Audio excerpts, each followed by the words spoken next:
आणि यानंतर थेट लोकसभेमध्ये जाऊयात. श्रीकांत शिंदे बोलतायत. अत्यंत महत्वपूर्ण ऐतिहासिक bill the public examination prevention of unfair means amendment bill 2026 पर बोलने का मुझे अवसर दिया, उसके लिए मैं बहुत बहुत धन्यवाद अदा करता हूं। आज मैं अपने भाषण की शुरुआत उन 21 युवाओं को श्रद्धांजलि देते हुए करना चाहता हूं जिन्होंने पेपर लीक से हताश होकर आत्महत्या कर ली। आज मैं यहां पर सिर्फ अपनी पार्टी की ओर से नहीं बल्कि करोड़ों छात्रों की उम्मीद और उनके लिए यहां पर खड़ा हूं जो रात दिन एक करके एंट्रेंस एग्जाम की तैयारी करते हैं। मैं उस मां के लिए यहां पर खड़ा हूं जिस मां ने अपने बेटी की पढ़ाई के लिए अपने गहने तक बेच दिए। मैं उस पिता के लिए खड़ा हूं जिसने साहूकार से भारी कर्जा लिए ताकि उसका बेटा उसकी बेटी आगे जाकर इस नीट की एग्जाम हो या अलग कोई एग्जाम हो, डॉक्टर बने, इंजीनियर बने, अफसर बनेगा और अपनी परिवार को गरीबी से बाहर निकालेगा। महोदय, मैं सिर्फ एक जनप्रतिनिधि नहीं हूं, मैं एक डॉक्टर भी हूं।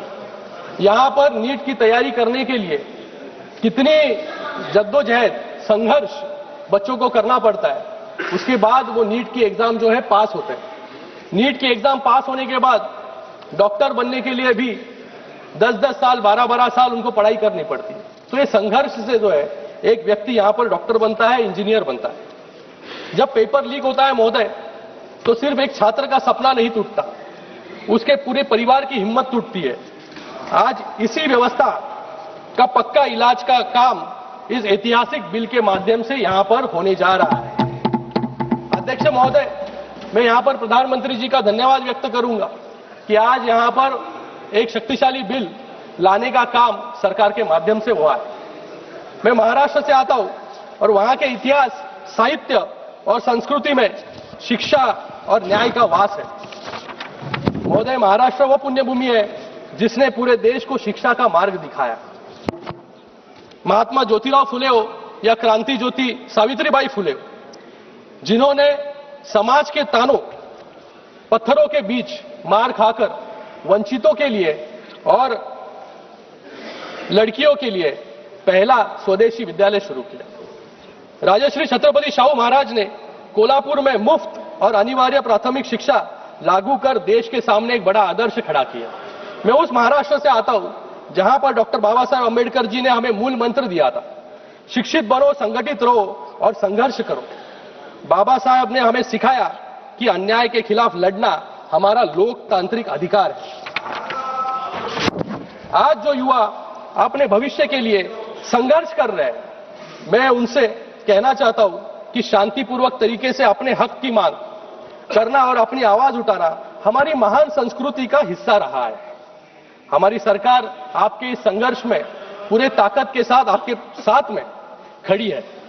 हम युवाओं के इस आक्रोश का केवल आंदोलन नहीं मानते, बल्कि शिक्षा व्यवस्था में एक ऐतिहासिक बदलाव का अवसर मानते हैं।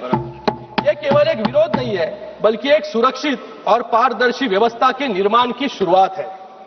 आज मैं इस सदन के माध्यम से अपने देश के हर एक युवा को बहुत ही भावनिक अपील यहां पर करना चाहूंगा कि कोई भी एक परीक्षा जो है आपकी जिंदगी यहां पर तय नहीं कर सकता। कोई एग्जाम में आप फेल हो जाए तो आप जो यहां पर आत्महत्या जो करते हैं, मुझे लगता है उसके पहले अपने परिवार के बारे में, अपने देश के बारे में भी आपको सोचना बहुत जरूरी है। युवाओं को मुझे लगता है छत्रपति शिवाजी महाराज जी से प्रेरणा लेनी चाहिए, जिन्होंने महज 16 साल की उम्र में, जब महाराष्ट्र में, पूरे देश में मुगल का साम्राज्य था, वहां पर सिर्फ 16 साल की उम्र में उन्होंने तोरना किला जीतकर स्वराज्य की पहली नींव रखने का काम महाराष्ट्र से किया। उसके बाद पूरे अटक से कटक तक मराठा साम्राज्य को स्थापित करने का काम किया। मुझे आज यहां पर विक्रम बत्रा और मनोज पांडे जी की भी याद आती है। 2 दिन पहले ही हमने कारगिल विजय दिवस यहां पर मनाया। उन्होंने महज 23-24 साल की उम्र में देश के लिए अपने प्राणों की आहुति दी। मुझे लगता है कि युवाओं को इन सभी से प्रेरणा लेना बहुत जरूरी है। मैं आपको विश्वास दिलाता हूं कि हमारे प्रधानमंत्री नरेंद्र मोदी जी और पूरी सरकार आपके साथ ताकत के साथ खड़ी है। पेपर लीक की घटनाओं के तुरंत बाद हमारी सरकार ने रिकॉर्ड समय में ऐसे कड़े कानून बनाए, निर्णय लिए कि जिससे आने वाले समय में पेपर लीक जैसी घटनाएं न हो।